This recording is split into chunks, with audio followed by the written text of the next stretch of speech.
Well, I decided to do another video very quickly. I mean, I didn't want to wait till tomorrow. Let me just give the title and then I'll talk about it a little bit and talk about my day. The title is Just Another Crazy Ron Rant. A message was left on my answering machine on Friday night when I was listening to Sybil Gage. She began something like, now this is not Sybil, this is the lady who left the message. She began something like, I've been doing research on anger and have come to the conclusion that you are certifiably insane. This is like my friend who leads workshops on emotional healing. Whenever the subject of me doing videos every day would come up in the workshop, she would say, and some of them are really good. She would tell me she listens to most, although sometimes she doesn't finish the entire video because it's just Ron on one of his anti-government rants. She didn't say the part about the anti-government rants. Why not see them as a pro-truth rant? Why not see them as pro-freedom for all who want to do loving things in a sick world? Why is it that the most important messages are relegated to the dustbin of it's just a crazy man? What do I feel? Anger? Yes. Fear? That too. If we don't get it and stand up for truth and love, our suffering will increase. That's why I do what I do. It's been a long day of introspection. I wanted to go out tonight, but didn't find anything worth going out to. The workshop is going on this weekend. Part of me is there, even though I'm not, because I've been there time and again when these workshops occur. I actually went and set up the workshop for them. The room has to be set up. It's a setup, okay? And I went, and I'm the one that always sets it up, and I'm the one that takes it down. I went and I set it up so that Margie and others would not have to do what I normally do. I did my job even though I'm not a part of the workshop. But my heart is still in the workshop. Why? Because I've seen miracle after miracle occur in the workshop. Yet what I said about Margie's comments to me over a long time. I mean, I've heard this same comment numerous times in the workshops. And I know her attitude is, it's just Ron on one of his rants. Now, she doesn't complete the sentence. But this is how the community that I live in feels about me. And Margie has told me that it's not just her. This is the general feeling among the metaphysical, New Thought, New Age, spiritual community, whatever you want to call it, whatever label you want to put on it. This is how my community sees me. Now, Aristo, I want to add one more thing. Lots of times when I'm in these introspective moods, I have a screwdriver or two and occasionally three. Today, 0. I drank only water. I never even got completely dressed all day. I still have the same shirt I had on this morning. I didn't take a shower. In fact, I fell asleep earlier this evening and I woke up 10 o'clock, actually a little bit before 10 o'clock, and came to the computer and decided close to 11 that I was going to do a video. The subject was something that I even pre-announced, because Aristo said something about anger is okay as long as it's not covering up fear. And I listened to his message 3 times after it was recorded. I mean, 3 times after we did it together. Because that kept bothering me. Am I covering up fear? Is that what my anger does? Is it just cover up the fear? And I don't have an absolute answer, because I recognize there's fear there. There's the fear of myself being hurt. There's the fear of my family being hurt. There's the fear of my friends being hurt. And there's the fear of the whole world being hurt, because we don't choose to listen, because we don't choose to wake up to the reality that's being played out on this planet. The dark forces are hell-bent on ruling the world, with an iron fist, with a combat boot on every face. They are hell-bent on stamping out love and truth and everything that's decent. Now, I believe that's true, but they are certifiably insane. They are certifiably psychopathic and sociopathic. Yet we all have elements of those psychopathies and sociopathies within us. Because what exists in the macrocosm exists in the microcosm. And each part in the holographic universe contains the whole thing. Not part of it, all of it.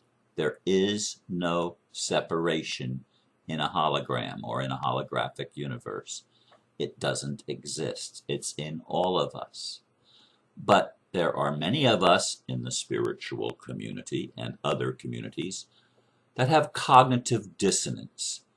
We don't want to even acknowledge that, whatever that is that we're trying to get away from, we don't want to acknowledge that that even exists. And if it exists, it certainly has nothing to do with me. I'm not like that.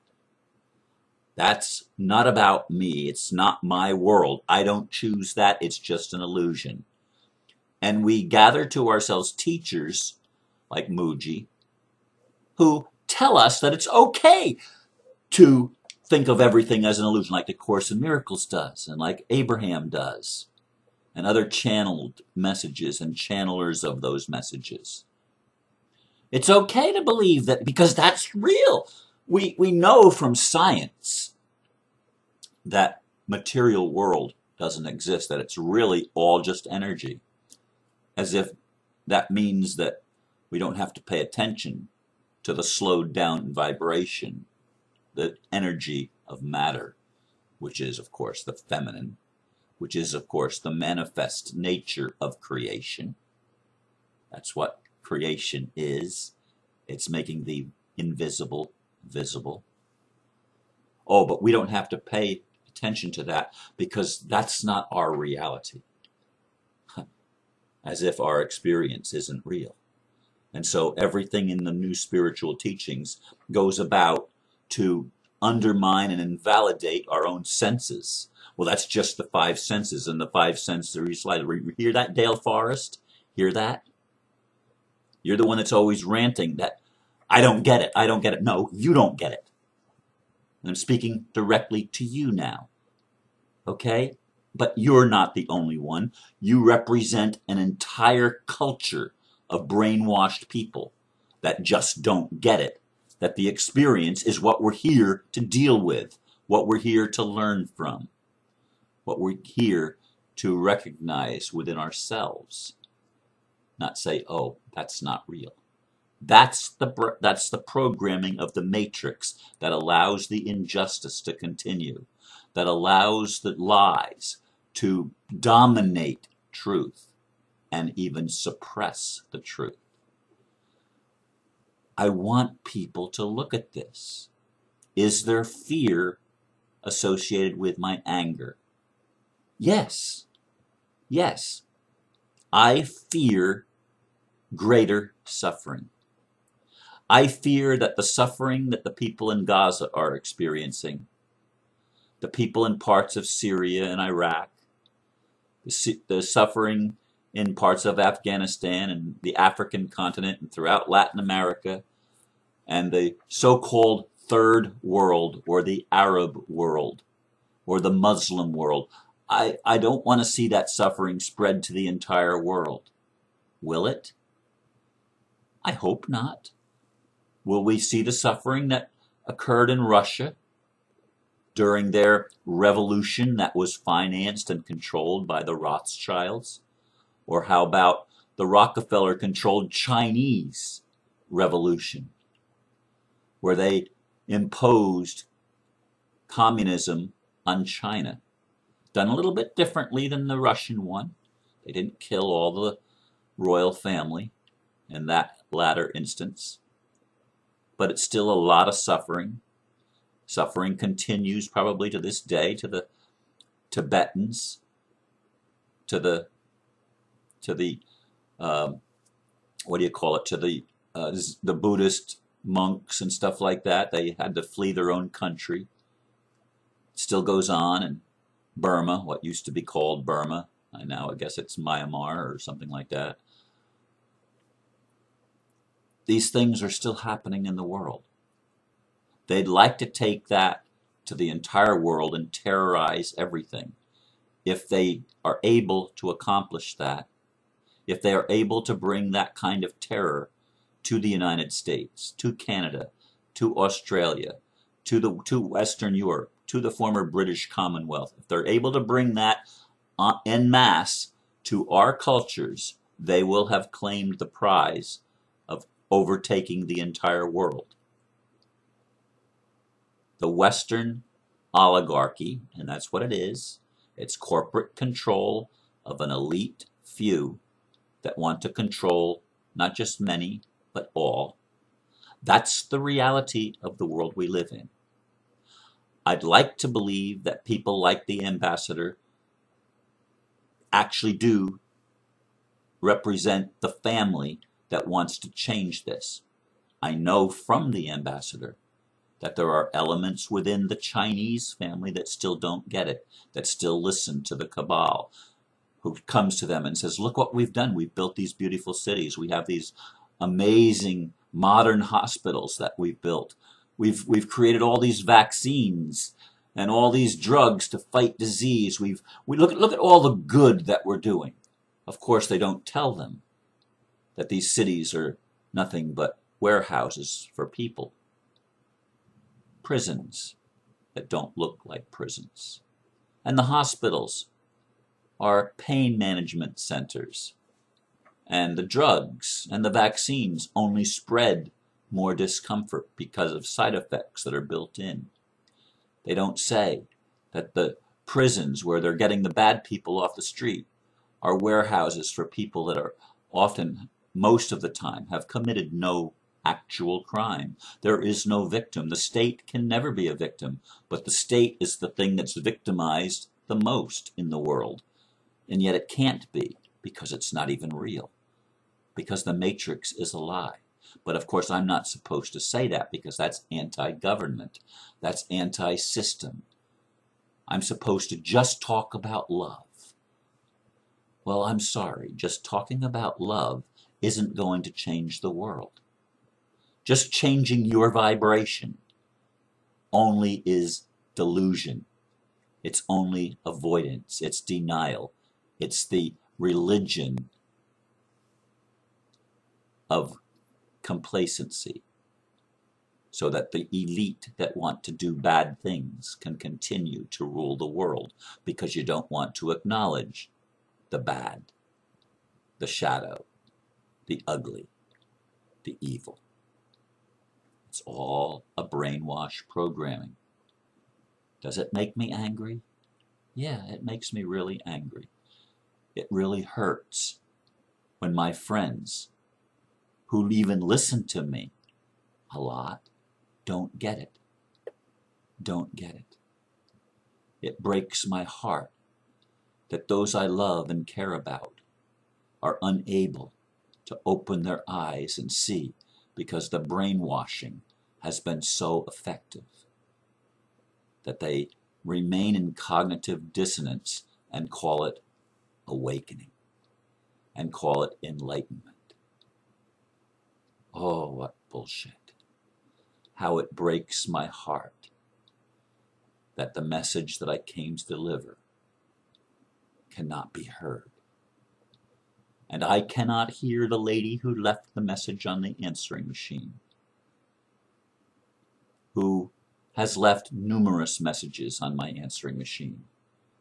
And just today sent me, how many new emails were there? I didn't count them. Oh, and here's another one. But there's 1, 2, 3, 4, 5, 6, 7, 8, 9, 10, 11. 11 messages and now a 12th one. And that's just since 6:12 p.m. when I got the first one.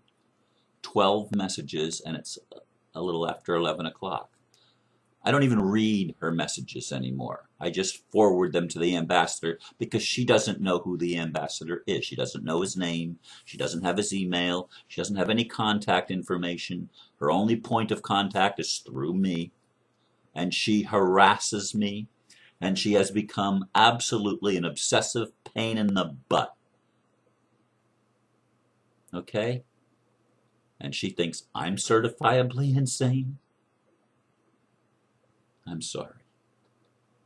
I am insane, yes. Certifiably.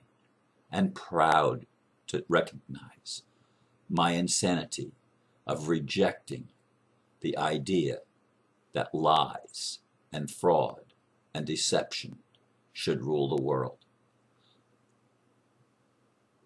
That's where I am on what is today. Today is the November 23rd, but this is the video for the actually this is the 23rd, what is it? It's 22nd, I guess. Today's only the 22nd still, but this is the video for the 24th in any case. So I'm glad you listened. I hope some of you stayed till the end, because, you know, I don't do this just to hear myself talk. I have an objective. I want a world that works for everyone. I want a world at peace. I want a world where we can love one another, where we don't invalidate each other's feelings, where we can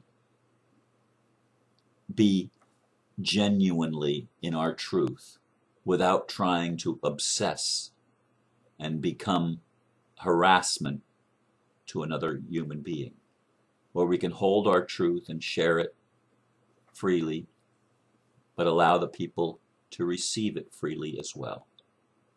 Anyway, that's the message I wanted to share right now, and I thank you for listening. Namaste.